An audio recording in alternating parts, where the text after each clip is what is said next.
So we have now the panel discussion, which is great. So I guess obviously picking up possibly where Smita provoked us and left off, but not to worry if not. So we have Theo's going to be chairing this, so I'll hand over to him in a sec. We have Ann Kingiri and Joe Chataway joining us on screen. Jo sends her apologies, but she can explain. She was come down with a nasty cold, so I thought better not to come, but great she can make it. Okay, I'm going to hand over to Theo. Thanks a lot. Okay, very welcome everyone.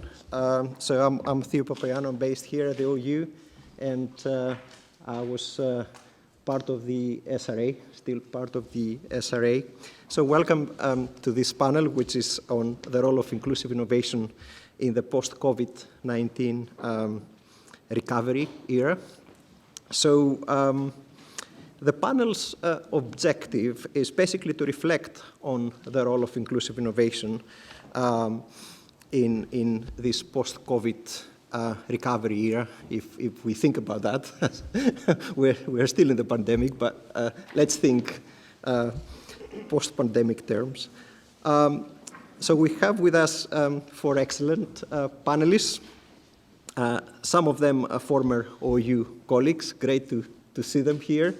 And Adrian from the University of Sussex. So first, I would like to welcome Ann Kingiri of the African Center for Technology Studies, a truly pioneering think tank working in the areas of science, technology, and innovation policies for sustainable development in Africa.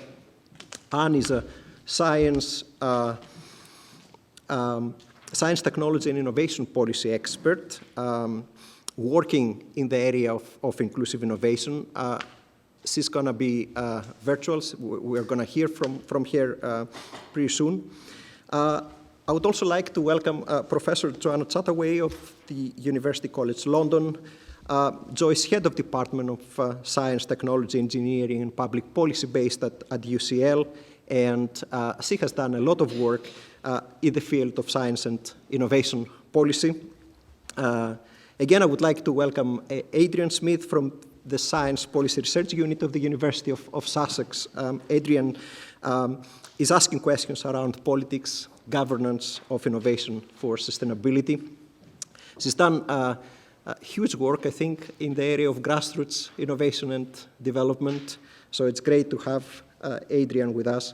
Last but not least, I would like to welcome Professor Julius Mugwagwa, who was here before as well. Julius is Associate Professor in Innovation and Development, working closely with Joanna at UCL, and his research and teaching is around governance and development implications of technologies and innovations. So just a few words about the format for today's panel. In a few minutes, we will hear from each panelist 5-10 minutes on their take on inclusive innovation and development. After that, I will be asking a few questions, and then we will open it up for discussion. So without further ado, I would like to ask first Ann Kingiri of ACTS to give us her view on inclusive innovation and development. Do you have a camera? We can hear you, Ann. We're all ready. Have you got a camera? Yes, or? you can. Yeah, I'm joining from the road. You're in a car? Yes, I'm in a car, but I had this recorded, but it's possible for me to just give a few reflections on the question you're asking. Okay, but don't drive and do it at the same time. I do suggest you pull over somewhere safely. It's fine. I had this recorded yesterday, and it's still okay. Somebody did the recording. I was thinking they would actually switch on and go on and have my views the way they were recorded. But it's fine. I can actually join in as I sit in the car. I think the video was a backup in case we couldn't get you now. Yes, sir. But you're here, so you need to fire away. It's fine, no problem. Yeah, and I can do that, but I can keep the camera on because of the network. It's okay? Okay. Great. Yeah, thank you so much for the opportunity to join in this panel. And if I respond to the question that Theo is asking, perhaps it's good to mention that I'm coming from a policy side, not really an academic side, and therefore I would want to contribute to this conversation from that perspective. And therefore, my perspective about inclusive innovation has to do with the way it is perceived to be new, especially in its applicability in developing economies, and Kenya being one of the countries which are developing. But I find a bit of confusion in the way the concept has been advanced by different scholars across disciplines. But notwithstanding, I have drawn a lot of inspiration from it because I perceive it to be a bit flexible in its ability to span across quite a number of areas of my research that I'm interested in, particularly in the area of gender, area of social inclusion, innovation as an inequality, as well as issues to do with poverty. As a scholar who is trying to fit within innovation and development studies, I draw quite a lot of insight from the way it helps me to understand the impact of different innovation activities on the different segments of society in relation to their social and economic well-being. I have been involved in research focusing on women and the rural communities, and therefore this particular concept is helping me to understand particularly how some of the emerging and dynamic models of STI, particularly in this new era, are impacting on the rural African populations that I'm researching on. And the question that this concept is helping me to ask has to do with how can activities, in the number of areas that I'm researching on, how can they be more inclusive? And how can we try to narrow the gap, which is increasing between the poor and the rich? So in my view, this concept, as much as there's quite a bit of confusion in the way it has been advanced by different scholars, there's a lot to draw inspiration from, particularly for researchers, upcoming researchers in the area of innovation studies, and particularly innovation and development as it relates to low-income countries. Perhaps I can stop there for now, and I can contribute, in the following questions. Thank you. Thank you very much, Anne. Jo?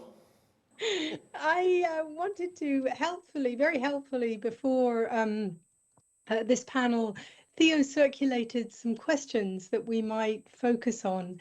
And one of the questions he wanted to put to us was, what do we think the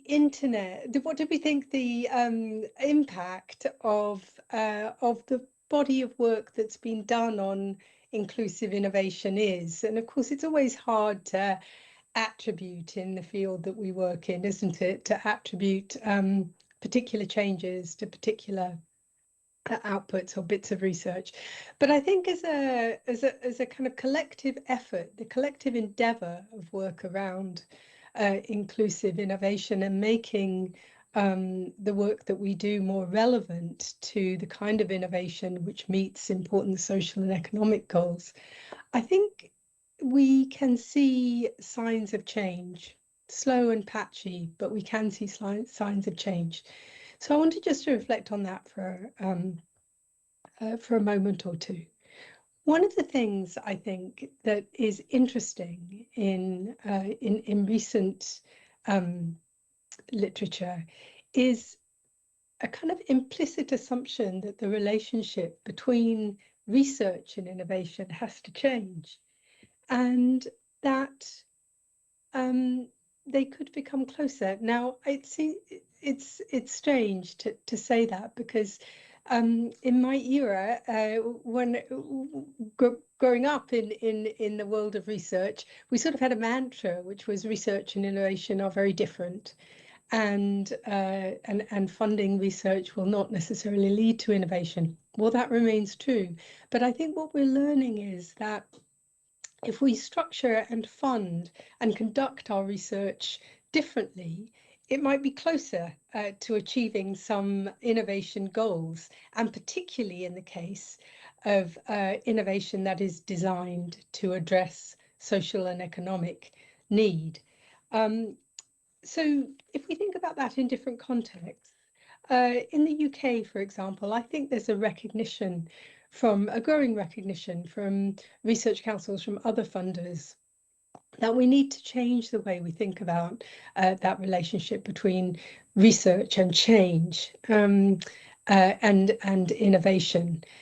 So, for example, I think in terms of policy innovation, there's an increasing recognition that simply funding research which addresses policy issues in one location will not necessarily achieve the kind of change across the UK that we might expect and might need. So there's a sort of four nations approach to funding and structuring the research that we do, so it better addresses innovation needs, policy innovation needs, which I think is really interesting. So I've been running something called the International Public Policy Observatory, which is funded by the ESRC. And that's just one initiative which has this kind of four nations approach.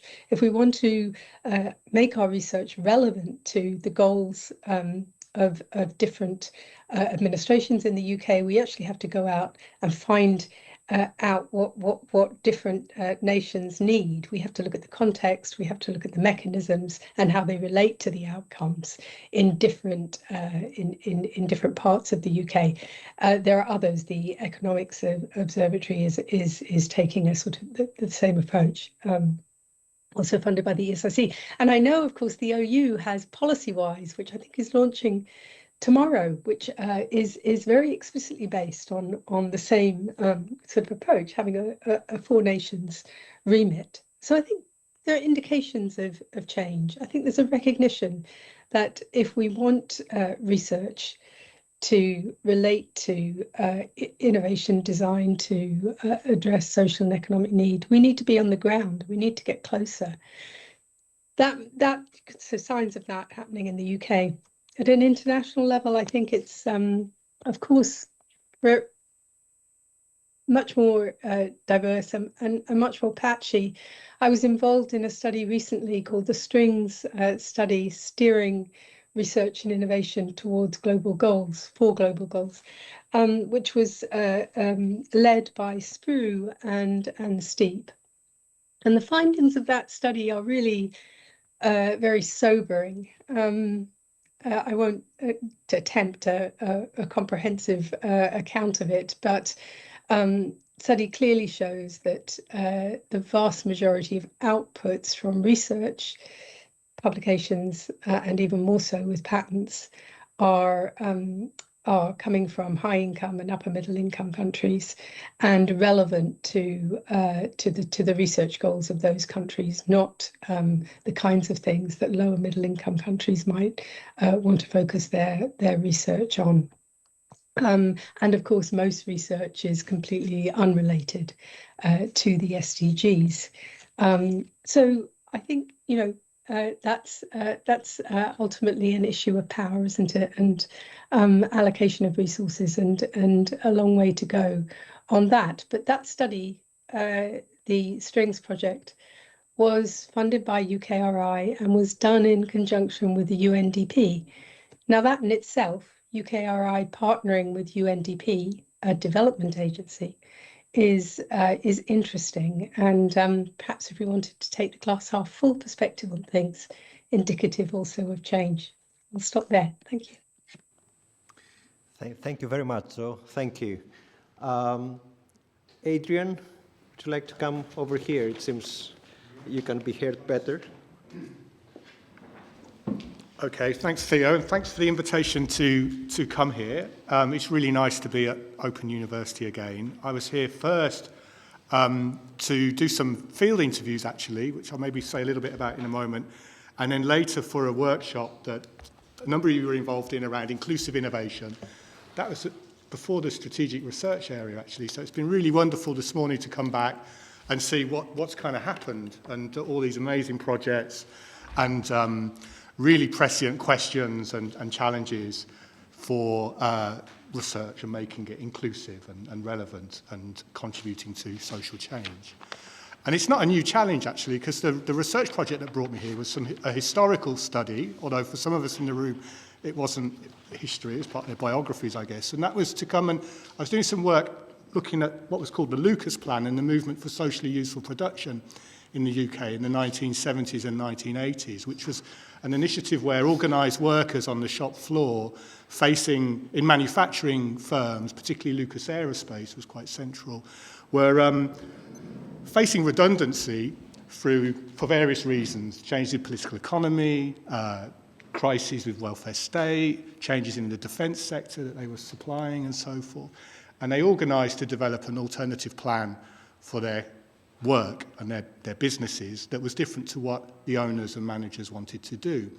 And they came up with prototypes. They used their skills and knowledge, and they thought about the tools they had in the factories to come up with 150 prototypes of what they called socially useful products, things like wind turbines, kidney dialysis machines, and transferring what the kind of mechanical and electrical engineering skills they had that were going into the defence sector and warplanes, whose markets were dropping in the UK then, and producing socially useful products. And I think it's interesting as an example of inclusive innovation, because they weren't invited to be included into industrial strategy and policy, but they were asserting and trying to get a voice on the agendas in the company and more widely.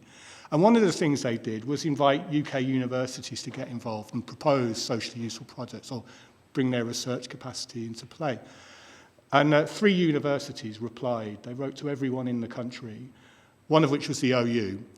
And that's why I was here interviewing Dave Elliott and his colleagues here at the OU, who were still working in the 2000s when I was doing my work, about what was involved then and how difficult it can be maybe for universities to get involved. So times change, contexts are very different, but these challenges, what we've been talking about this morning and what faces us, I think, to reinvent universities again and make them relevant, keep them relevant, are nevertheless, enduring and important. One of the things that I think has changed, and Theo introduced me, so I've done quite a lot of research and projects with collaborating people in India, South America, in Europe as well, looking at what would be called kind of grassroots innovation. So organisations in local communities, activists, working with neighbours, working with workers, rural agriculturists and so forth, kind of come up with their own creative solutions to the challenges of sustainable development. We're interested in sustainability. I was chatting at the back, hang on a sec, with, is it James, I think, about 50 Innovation, this new module that's come out at the Open Universities. It's this kind of thing, okay, actually looking at the innovativeness that is out there. And one of the differences, I think, that's between the era of Lucas, okay, which is in the UK then, but around then there was also movements for appropriate technologies and so forth. I think a big difference now is there's been a massive redistribution of capabilities to prototype things and to experiment. One of our recent kind of grassroots innovations bits of work was looking at the spread of maker spaces and hacker spaces and the subversion, if you like, of things like digital fabrication around the world, mainly in urban centres, but how that opens up, if you like, the ability to kind of prototype and to experiment and to try and, in a material way, contribute to thinking about innovations that are required and that are necessary. And I think what's interesting about that is that, not exclusively, sometimes that's all part of a kind of startup culture, and you could see maybe how some of these centres, rather than tapping into local creativity, they kind of bring a Silicon Valley startup model to cities or places that can be problematic. But there's also, some of these spaces also push back against that as well. And so the terms of inclusion change. So, I don't know, we see in policy circles a lot of talk around, say, how to make things like the fourth industrial revolution more inclusive. So, and what are the ethical procedures for that? And that's really important work. But what's interesting in these spaces is that they're taking some of the artifacts and the technologies of the fourth industrial revolution, including biochemistry and in a kind of perhaps admittedly more rudimentary way, certainly without the capital behind it and all of those sorts of things, but they're using them tools in very different, for different purposes, organisationally, if you like. So the kind of my contribution here is that this inclusive innovation is a very contested and political term. I recognise what Anne's saying about it's confusing, but I think it's a contested concept, and that's kind of the point, really. So, for example, there's commitments to thinking about technology as a commons, and it should be, how to commons technology and have models of commons-based peer production that's networked globally but embedded in localities. And that's quite a different way, I think, of thinking about technology to the kind of fourth industrial revolution, which is about, generating and spur to, the accumulation of capital. There's projects around citizen science and sensing and using these digital technologies to try and re-signify and think about the relationships that people have with natures locally and so forth. And again, that's quite a different way of practicing inclusive innovation to thinking about fourth industrial revolution, where these technologies are being used to monitor, control, and bring the natural world or bring environments into a kind of total environmental management of thinking about natures as resources, sinks, and ecosystem services. So I could ramble on, and maybe I've done my 5 minutes, Theo, but I guess hopefully you get the point. That's my kind of like opening kind of contribution, if you like, small as it is that the kind of who, what, where, why, how of inclusive innovation is deeply contested. But the exciting thing for me is that it's no longer just about maybe a kind of invitation to be included. You can push back against that. And there are pockets out there that can try and think up of how to address questions of inequality and exclusions in ways that might be more proximate to different places. I mean, I'm not saying that what we've been researching is a panacea. There are exclusions and problems with them that maybe some of you will bring to our attention. But there's just this redistribution, and I'm really curious about that. And almost how initiatives that kind of resist invitations to inclusion that are unwelcome as well. So, thinking about what Smita was saying about, the sort of worlds in flux and these changes, I guess I was really think that's really, really important. And so that then just problematizes, I think, questions of inclusion and why to do it, or when to resist that as well. Yeah. Thanks very much, Adrian. I guess, listening to you and listening to Joe and Anne, I have more questions to ask than the ones I planned, and I'm sure that, with Julius I would have even more. So, Julius. Thank you, Theo. And yeah, it's my pleasure to be back here at this great institution where my transformation from a very positivistic biologist to some kind of a hybrid between a social constructivist and a critical realist was completed, thanks to people like Theo, Giles, Dina, Dave, and Joe online, because I really believed in a world of the possible, where the challenge that I was trying to address, which was about harmonization of biosafety systems in Southern Africa, it was not being addressed because there was shortage of frameworks or models that could actually guide countries to be able to do that. So I set out on that mission to actually develop a model for harmonization of biosafety systems. But no sooner had I arrived here than my professor started telling me that let's read the literature, let's find out what's happening there. And I remember pushing back, saying, I'll take care of the empirics. The theories will take care of themselves. But I had to dig into the theories to really understand. And I think that's really the departure point for me when I reflect on inclusive innovation, that it's a notion that has been very unsettling for me right from the beginning. I was part of the early conversations in the SRA before I left. And for me, it was unsettling intellectually in terms of how big the agenda it was confronting is. But also even just realizing that what is at stake here is not only a search for proper analytical and normative frameworks, that there's so much more than that. We are really not looking for a set of tools to understand how we confront societal challenges. But we are really talking about how do we problematize societal challenges. I think Adrian talked about that. How do we rethink the way we understand societal challenges, the kind of arguments that Michel Foucault talks about, that sometimes it's not really about the problem, but the process of actually coming up with what the problem is. And for me, that's really quite central. So for me, inclusive innovation is really about rethinking the spaces for dialogue and ditching consideration of some spaces as sources of empirical fodder for frameworks from elsewhere. I think there's been a lot of that where, as researchers, we go to a place in the global south or in the west or wherever and really try to fit some frameworks into the context that is there. And for me, that's not the place, that's not the time, and that's not the intention.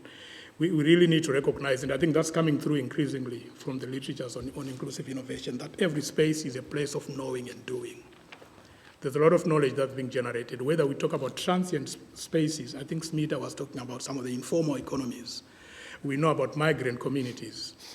Instead of going into those communities to do a deficit analysis where we are saying what is missing when we think about the standard systems of innovation framework, but actually try to understand what is it that is there that is functioning, and how can you learn from there, how can you draw from there, because it's a space of knowing, it's a space for doing, and there's knowledge construction that is happening in those spaces. So how do we actually deal with that?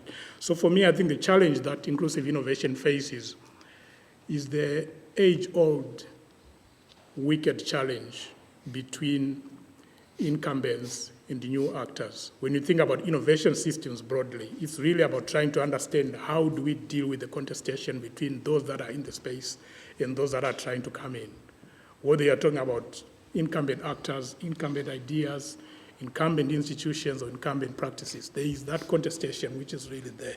So inclusive innovation, whether you think about it as a notion, or you think about it as an institution or as a context, I think if it goes to confront how we problematize those interactions, I think it will really go a long way in doing that, because we are really talking about something that is context contingent, something that is agile, something that is a more virtuous and dynamic innovation system. It's not the standard, it's not the same as the kind of innovation we've been thinking about. And I think what inclusive innovation has also done is to put a premium on the who question.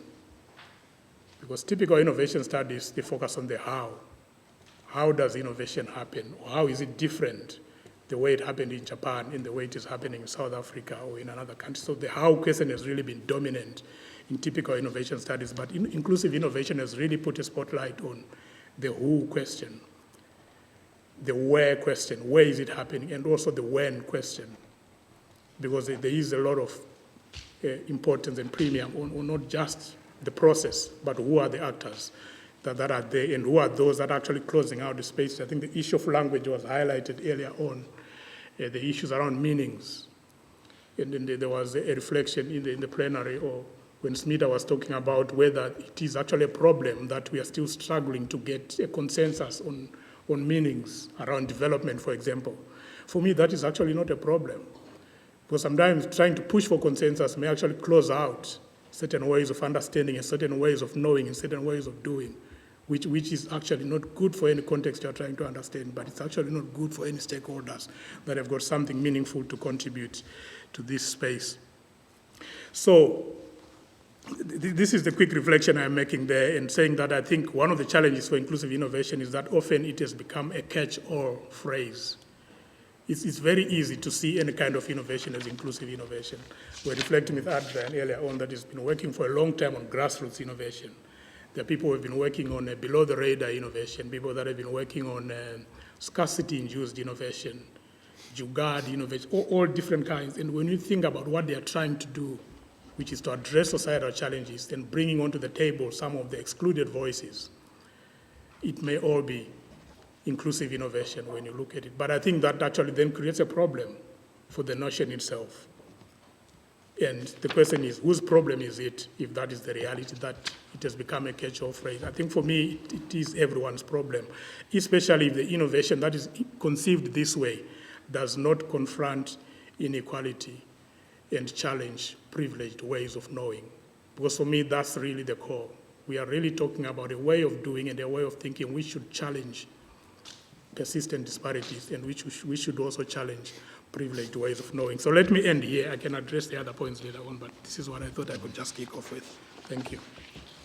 Thank you very much, Julius, and thanks very much to all of you for these great thoughts, which basically give me, the floor to ask a few questions, because all of you have raised the issue of thinking about inclusive innovation as a very contested concept, right? As a very contested framework. So does this mean that all of us who talk about inclusive innovation come with different assumptions about inclusiveness, right? Does this mean that all of us have some sort of different idea about the terms behind inclusion? Is that correct? Obviously, this notion of inclusive innovation, like the notion of appropriate technologies, creates some sort of space for also some criticism of traditional innovation studies. But given all this contestation, do we have to accept that we have different assumptions behind this notion of inclusive innovation? I would like to ask Jo first. I think it probably does, Theo. I think we are, as Julius says, it's become a term, as is often the case, a term which starts with quite a specific meaning, a remit, an intention, becomes adopted in many different ways and is used in many different ways. So I think as the terminology has become more popular, yes, it's used by very different communities in different ways. So that's one way of looking at it. The other thing is, why would we share the same assumptions? What constitutes inclusive innovation in one context is not going to be meaningful in another context. So there's very good reason why we might have very different ideas about what's meaningful about inclusive innovation and how to go about achieving it. So yes, I think we do probably not, we can't assume a universal understanding of what it means, inclusive innovation, and probably we shouldn't aim for that, will be my take on it. Stop there. We are not talking about some kind of universality here because of the different contexts in which we think about inclusive innovation. So what about the context of Kenya, Ann? Thank you, Theo. I agree with Joe that we need to rethink the way we adopt the concept and the way we operationalize it in different contexts. But if I speak for Kenya, I think there are much more assumptions around where we are and where we are coming from. First of all, when I look at that particular concept, I look at the components that actually make it. Innovation on one hand and inclusion on the other hand. And I tend to think that maybe we should rethink the components first before we go to the whole inclusive innovation concept, because dealing with quite a number of people who actually do not understand what innovation is, perhaps we need to start there. The capacity issue for me is very, very critical. And it is not just for the researchers, it's also for others who are targeted, as the beneficiaries, those who are excluded. Do we know what innovation means? On one hand, how it takes place? Do we know how can we study it in the first place? And for me, that has to do with tools and methods, metrics. Can we generalize the methods that are being used, from outside Kenya or Africa? And we use them in the case of, Africa, which has got so many diversities. The concept of inclusion, on the other hand, has been so much simplified, coming from a context where, when you speak about inclusion, people tend to think about participation, and who is being excluded, in a particular innovative activity. So I think we need to rethink, first of all, the components, and then come back to rethinking the inclusive innovation concept, because it has been kind of, taken for granted that it can be adapted in different contexts. And the issue of capabilities that we need to build, the question for me is, how can we better adapt the concept in, Kenya, in Africa? How can we localize it, considering that this concept, the understanding and the evidence is coming from outside Africa? That is very, very key for me. And how can we build expertise, and capabilities to respond to, the African context or even the Kenyan context? That has been key for me. But again, also coming from an area where we do have traditional methods, to, theories that have been, tested over the years. I'm an agriculturist by profession, and I've been engaging with farmers, different communities who we can perceive to be, kind of, poor. Let me use that word, with some caution. I've been engaging with particular concepts which I think can be used, like participation, learning, action. Can we get something from these tested theories in African context, and we use them, to simplify, this inclusive innovation concept? Is there anything there that we can use, to simplify, the way we use that particular concept, and we start from there? And I think that way, then we can make progress. I tend to think there's a lot of assumptions that are going on in terms of, thinking that is new. Inclusive innovation concept, I don't think it is new. I think it's the way it has been, introduced in different contexts, and we need to rethink that. Maybe I can stop there.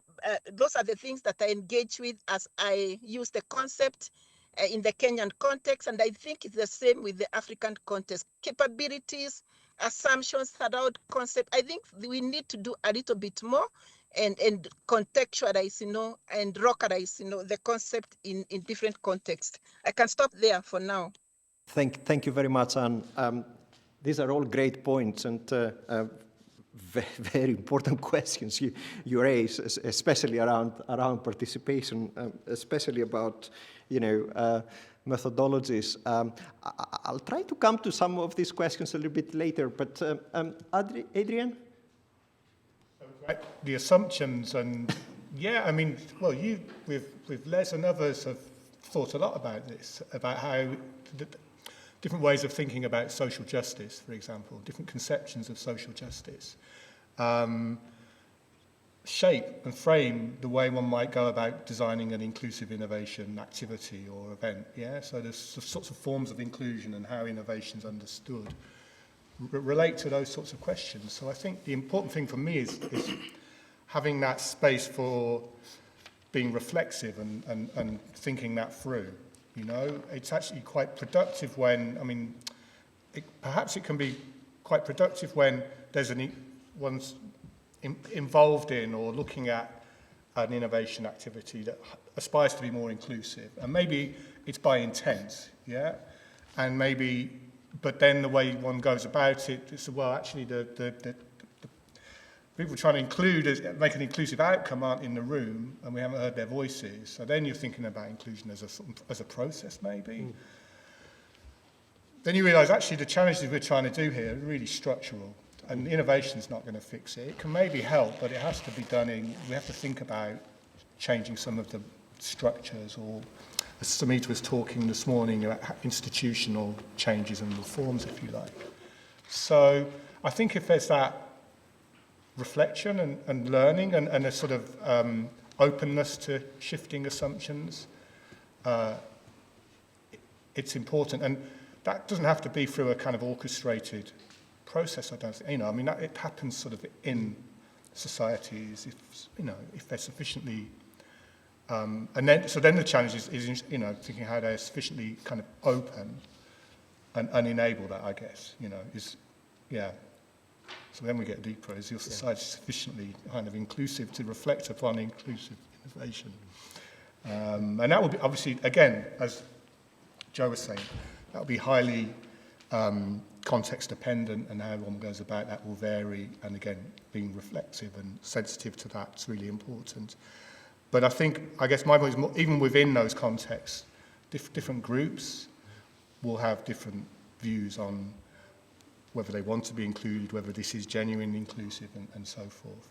And I think respecting them differences and learning across them is important. And maybe that's picking up on what was being said earlier about universities and roles for universities in this. There's certainly some of the cases I've looked at, and Smith was mentioning, the innovative people involved are kind of like way beyond the universities, really, and always a bit disappointed in how involved. But maybe this sort of reflection and kind of facilitating these sorts of dialogues and things, maybe that's some role for a kind of reimagined university. Interrogating the assumptions and bringing into dialogue initiatives and groups that are doing things in quite radically different ways. Yeah.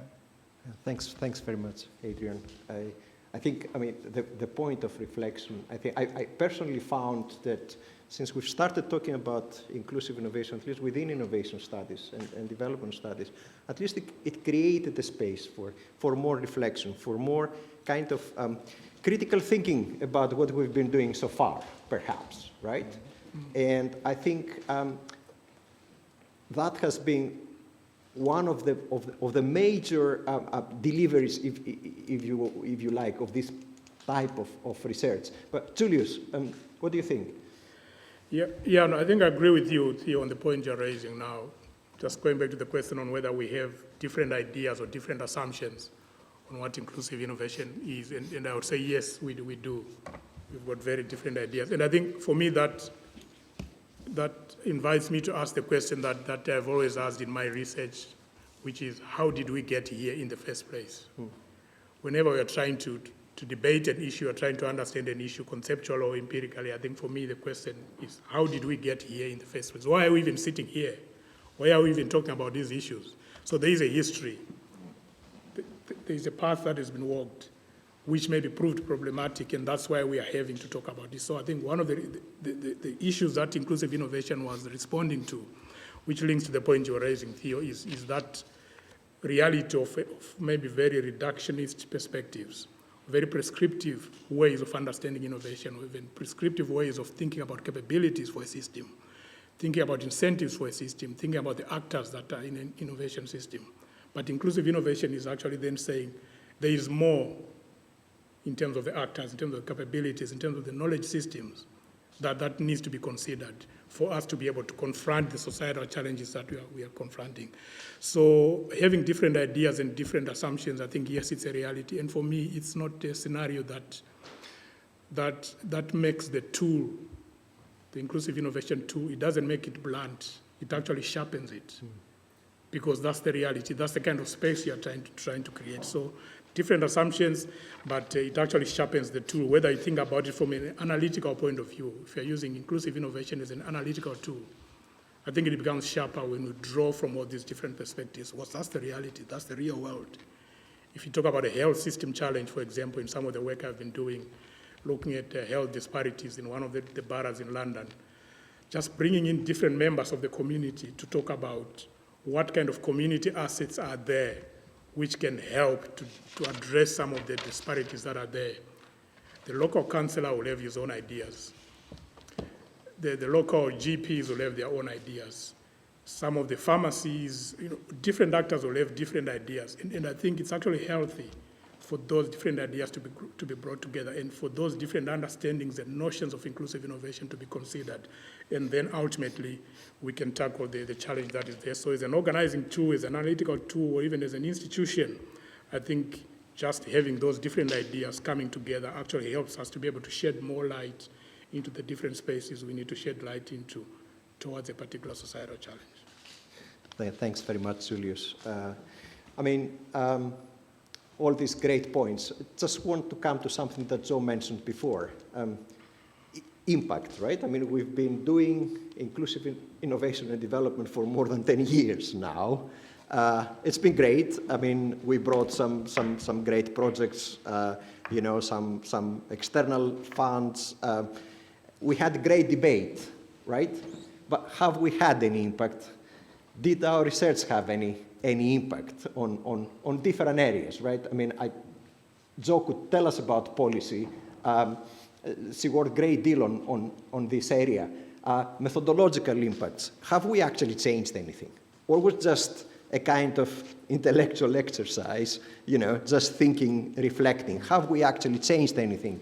And also, I wanted to ask Ann, for example, in the area of gender innovation and development, have we managed at least to get some people aware of this kind of relations which take place, and innovation has been actually important for directing them towards particular kind of relations? Joe? I actually, as you were speaking and as other panelists were speaking before, I realized there is one central thing which I think really has changed, and that probably you could trace back in kind of ref impact case study style, the connections to the work you've done, others have done on inclusive innovation, and that is the idea that innovation necessarily delivers for people. And I think when I started, 25 years ago to think seriously about that issue, I'd have been far more inclined to say, well, in the end, innovation is a good. It does, we need it. It delivers. And I think the whole, sorry, that's my cat. I think the whole debate around inclusive innovation has opened that question up. So we probably all sit on a sort of spectrum. We wouldn't necessarily all agree with each other's perspectives on that. But I think it's very hard now to say, yes, innovation is good, it delivers. And that's partly as a result of questions raised by inclusive innovation. Yeah, that wasn't quite your question. Has it delivered in terms of policy? Well, I think there is an impact there in terms of policy. I think there's far more awareness of the things that we need to take into account for innovation to deliver to certain groups, and that innovation can deliver to one sector of society and fail another sector of society very badly. So I think all those questions have been just so important. Yeah, and I was struck by Anne, Adrian's, and Julius's comments on that. They all raise sort of fundamental questions about the worth of innovation and who it delivers for, and when it delivers, how it delivers for certain groups, as opposed to others. Yeah.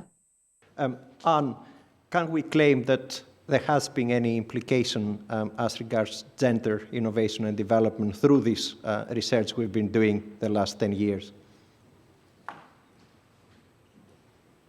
I do agree with Joe that we cannot, confidently say that we have achieved much in terms of, feasible impact. But in terms of awareness, I agree with Joe. We have made progress, and we can argue that it is actually exposing underlying assumptions around equity issues and sustainability, actually in efforts to build sustainable and transformative innovation systems, particularly in low-income economies, that it has done. But there's something which I feel has not happened. Trickling down of our work to the policymakers has been quite slow, very, very slow in my view. And I think the reason for this is the disconnection between the research, academic research, and putting that particular research into policy and impact. And I think this is where we need to rethink, our strategies. And I feel we need perhaps, an intermediary to connect the two, the research, the output coming out of our work, and how it is taken up by, policymakers, how it is taken up by researchers like ourselves who are emerging in the, in upcoming countries like in Africa. So we need to do much more. And I think that for me is something that we need to rethink about. But having said that, I would want to say that one key impact I have seen, and it is quite, profound, is the sector and theme-based, data that is emerging from the case studies in developing economies. For me, that is quite key because it is going to be speaking to real situations. And I think we can use much more of those case studies to speak to the policymakers. We can use more of those case studies to actually build capacity, to mentor, young people who would be interested in this particular concept. So for me, there's more that we can do, but we can see some, kind of indicators of some progress. The clarity around the concept, for me, it's improved. And now it is a bit clearer for those who are, engaging in that concept. They can now engage from a point of understanding. Recently, I saw, scholars in the frugal innovation space trying to describe the distinction between frugal innovation and inclusive innovation. I think that helps, to make people aware that the concepts and people can understand it in different ways, but there is a lot of complementarities, around, the different way different scholars are interrogating this concept. So those are some of the things that I can think about now. And I think we are making progress. We can do much more. We can build capacities, critical mass of, scholars in this particular area. We can draw from other, approaches which are clearly understood and tested. Like, I was speaking of participatory theories, can we use those, and complement, in terms of trying to push the concept across in terms of application. And I think I can stop there for now. Thank you, Ann. Julius, have we changed anything? Very big question, Theo.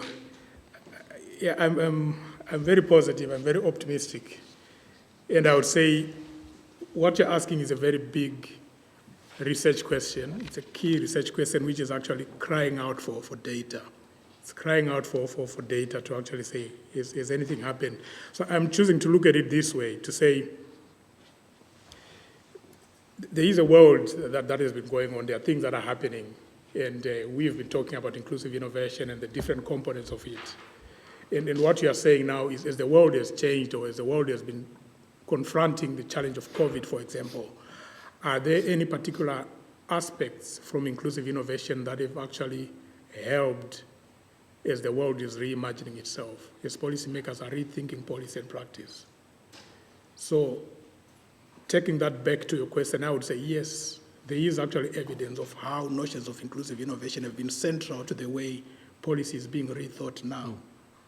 So that question remains for the future, but we can actually go back into different contexts and be able to identify instances where what we have been talking about the need for spaces where people can interact unencumbered by bureaucracy, for spaces where people can interact with no disciplinary egos, for spaces where people can interact without saying, you are a user, I'm a developer.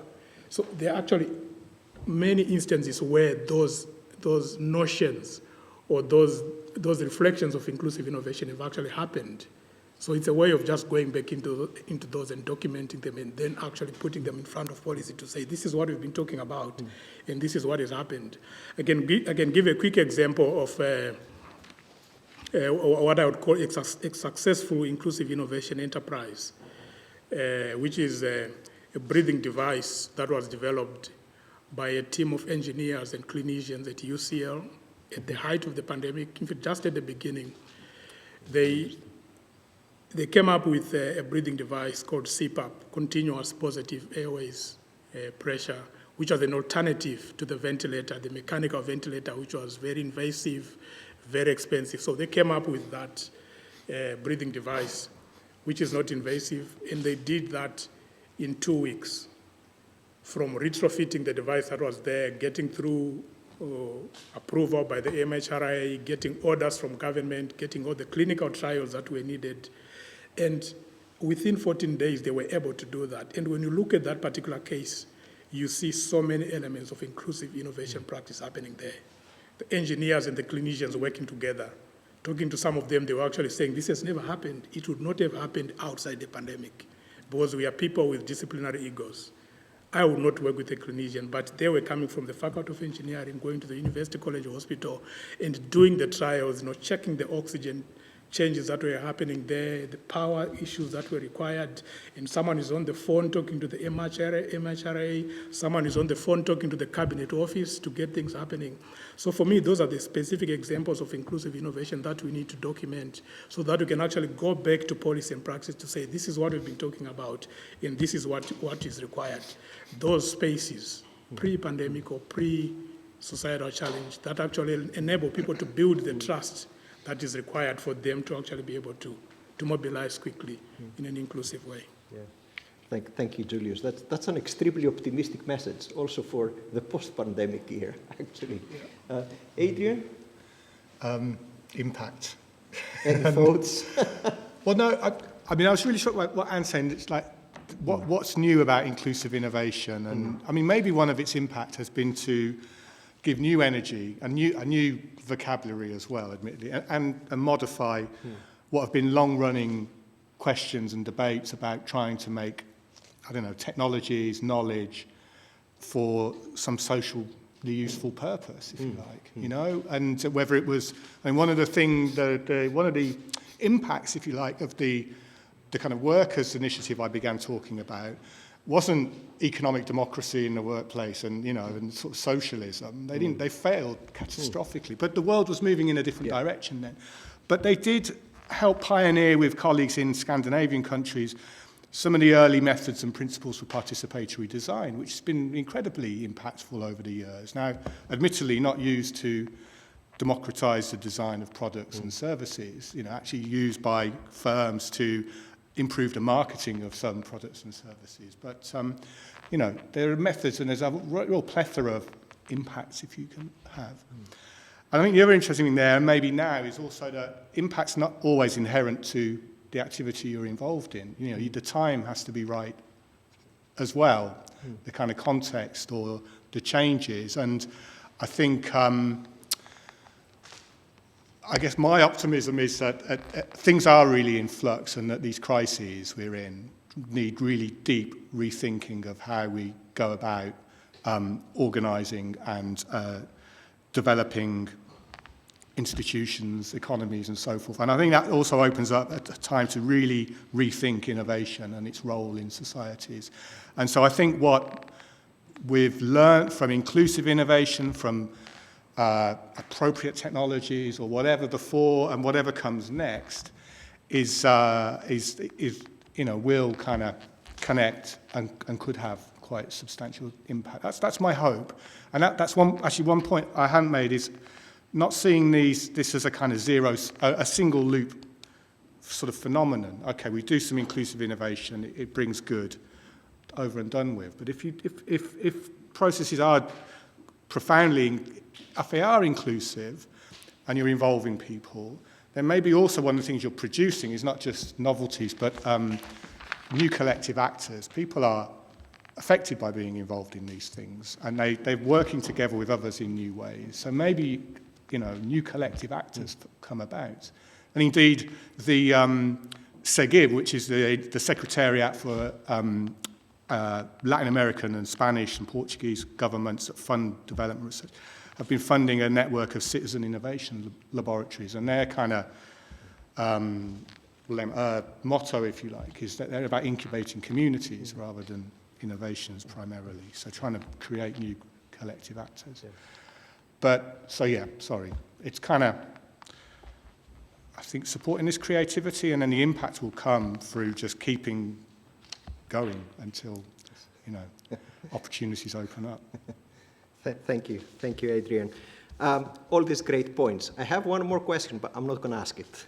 I would like just to open it to the audience, if there are any questions for our great panelists here. Any question?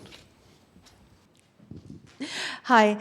Innovation is a very knowledge-intensive activity, and I wonder how in your community you handle this, that the participants have sufficient knowledge and a sufficiently long time view to really make a meaningful contribution.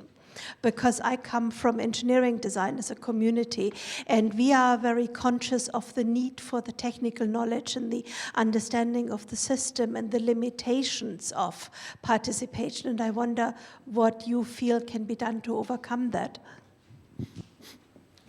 Thank you, Claudia. Is there any other question to take it? Okay. Who would like to respond to Claudia? Thanks for that point, Claudia. I think where we depart from in the social sciences is that knowledge is not one thing. We've got varieties of knowledge. So the engineering knowledge is good and it's got its space in the ecosystem, but there are different other forms of knowledge and kinds of knowledge as well, and they also need to be put in. So we wouldn't really talk about any stakeholder lacking knowledge, but they've got a different kind of knowledge as opposed to say they lack knowledge. They might not have technical knowledge, but they've got other forms of knowledge that are useful for the whole process, really, where they are talking about the design that you want to come with, the process of taking it through to the community, how you utilize it, how you monitor and evaluate. There are different kinds of knowledge that are required there, and engineering knowledge will fall short at some of those points. And the other forms of knowledge will need to be considered right from the start and at different points as well. Thank you. Thank you, Julius. Any other response to that? No, I'd agree with that. And I think maybe that's a nice thing with inclusive innovation, because you are trying to bring a wider variety of people around the table, if you like, then the diversity of knowledge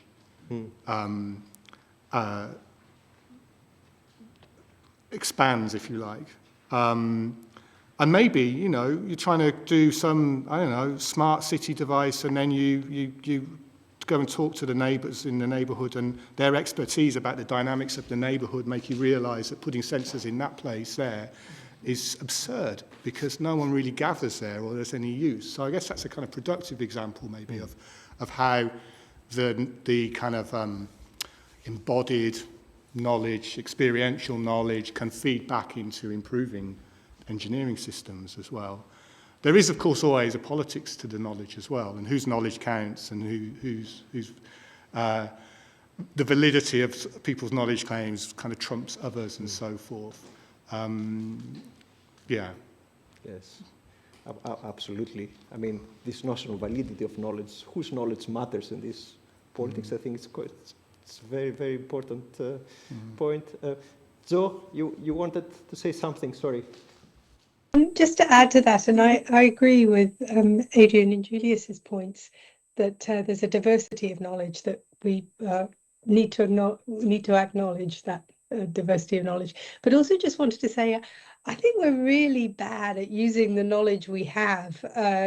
On the whole, we don't do nearly enough synthesis and review of the kind of knowledge that we do have in certain areas, and that's certainly the case with policy innovation. Often, pilots and experiments are launched, they never get evaluated. Back to Julius's very good point about the need for more data and evaluation. We just don't do nearly enough of that. Thank you, Jo. Ann, did you have any response to that question? No, it just to agree with everybody else, but also probably to mention that trying to make all these different actors with different forms of knowledge to sit together on one table I think that also would require some form of innovation, to make sure that everybody feels they are part of the process. That, in my view, is what we need probably to deal with. And to break those silos, what Julius is talking about, you feel you belong in a particular, area. So that requires some form of innovation. But also to mention that the social science aspect of, what inclusive innovation is all about, it is what helps us to ask very, very key questions around inclusivity. And this is what we are calling, back in where the area the research I'm working on, we are calling it research on innovation rather than research in innovation, because research on innovation help us to ask very, very key questions around who is doing what, how are they doing it, and how are they benefiting either from the process, how are capabilities being built.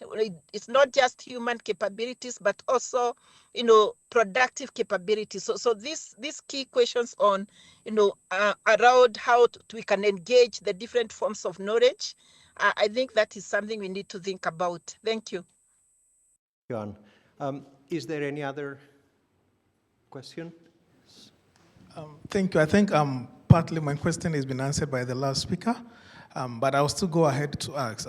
Considering that there are different forms of knowledge and then people or different actors come to the table with these different kinds of knowledge, if you want to achieve inclusive innovation, how do you ensure that each of the parties that are coming on board, their knowledge is being utilized and that not... So, for example, you give an example of the clinicians working with social scientists and all that.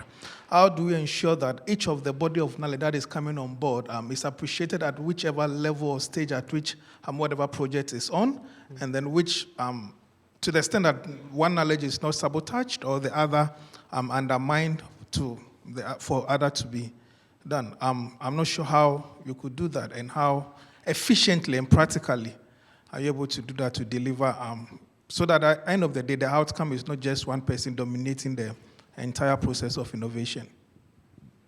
Thank you. Great question. How do we do that?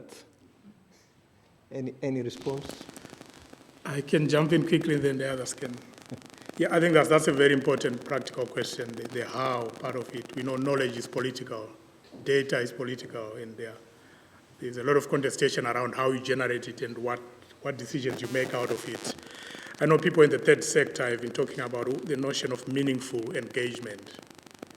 And for me, that's really quite central, that you are not engaging people just for the sake of ticking a box, but it has to be meaningful. It has to be worth their time, and it has to be worth your time as well as the person that is actually convening them. So there is a whole set of issues really around how do we make these knowledges that are being brought to the table, how do we make it meaningful that they are actually there? How do we make representation actually real instead of just ticking a box to say there were so many people from civil society, there were so many people from the private sector, but how do we actually make it count? And I think that links directly to the reality that all these things we are talking about come at a cost. There is money, there is time, there are human resources that are actually involved in having inclusion happening on the ground. Because if people are going to be participating or being included, they need to set aside time. There are resources that are needed. So it's really important, therefore, that when we are committing resources for inclusion to happen, then it has to be meaningful. It has to be important for the cause. I know, I can't remember exactly how to quote this, but the Medical Research Council used to have a definition of collaboration where they say collaboration must be that kind of engagement where if one of the collaborators is not there, then the project will collapse or it will be suboptimal. And for me, that's actually quite important because you can't say I'm collaborating with you and then if I'm not there, you still go on with your business.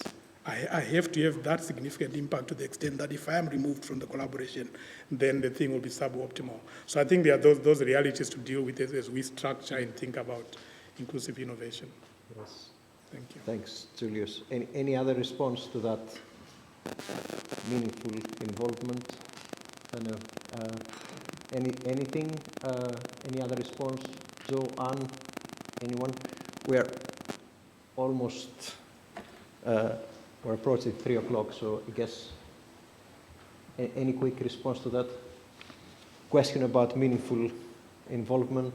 How do we ensure that? I mean, it's what it does point to. I agree with Julius, but is also, I think one real challenge is to get beyond everything's a project. You know, that a kind of good project has to have a long lead time where you're just, I mean, so one of the short answers is learning to actively listen to one another and to really learn how to attentively pay attention to different situations and what they're knowledgeable about and work at that kind of common ground. And that's a sort of process. And I think one of maybe the troubles with kind of universities is that we've become sites of projects that are relatively finite, or where it's a struggle to kind of stitch them together and have a long part of work, rather than seeing our social role as more process-based or about facilitating people interacting and having dialogue. I think Julius made an important point about just because we're interested in being inclusive doesn't mean that everybody else has got the time and luxury and the position to do that, and that is a real challenge, I think. But I think one thing is to try and think beyond projects in some way, and how institutions support innovation activities or research, like Joe was saying. Yes, thanks, Adrian. Joe, anything to add to that? Great points from Julius and Adrian. And Adrian, I think that's so right that we, we've become sort of functional, haven't we, in terms of the projects and the deliverables, and actually the role of a university can be thought about in very different terms as a facilitator and enabler of change and innovation, bringing in, different types of actors and thinking about that dialogue over a number of years. Of course, the OU, we have so much to learn from the way the OU has done that, has been that sort of actor in Milton Keynes. That's a fascinating story. Thanks. Anne, any final word on that? Any response to that question? Meaningful Yes, inclusiveness? sure.